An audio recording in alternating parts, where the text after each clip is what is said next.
You know, Aubameyang's goal rate has dropped, decreased year on year, I think for the past 3 years, kan? Yep. How do you think the actual relationship is between manager and captain? Because a lot of reports have said that it's soured over time. But I think you have more insight and you've read a lot more on this about what the friction is between these two characters. Okay, if I go back to earlier in the season, before that, let me just say about Aubameyang's form at the moment. When you think back to that game against Watford, which was I think 3, 4, or 5 games ago, the misses that he had was unacceptable.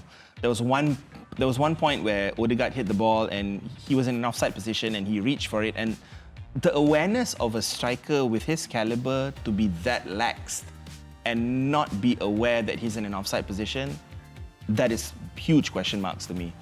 The fact that he missed 2 penalties, he scored 1 off the rebound.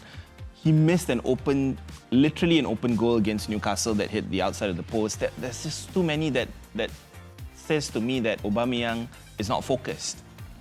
And I don't blame Arteta for not being fully 100% invested in the guy right now and allowing Lacazette to play, I think, the last match. But when you look at Aubameyang's stats, as you said, in the last 3 seasons, it's a huge dip in form. And also what happens off the field, right? When I was going to go back to what happened early in the season where I think Aubameyang had a birthday party with his family. And waktu tu apa yang jadi was, I think half of the guests were infected by COVID.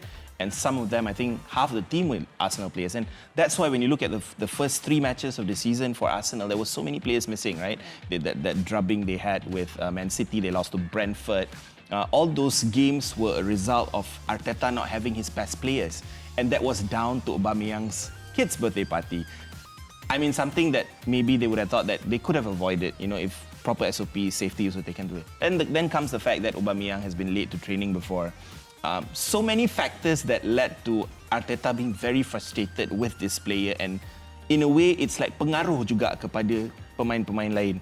And then when you look at Arteta's character as a person, he's a no-nonsense guy. Like people like William Saliba, who's so good, he shipped out. And he and Edu has this wonderful relationship that, you know, they shut out noise from everywhere outside. They do what serves them right and what they believe is right. So when you add all this into the equation, you can understand why he would be, you know, a little bit frustrated with Aubameyang at the moment. And yeah, you could see Aubameyang on the bench for the next couple of games easily, unless they're not getting results and he has no choice.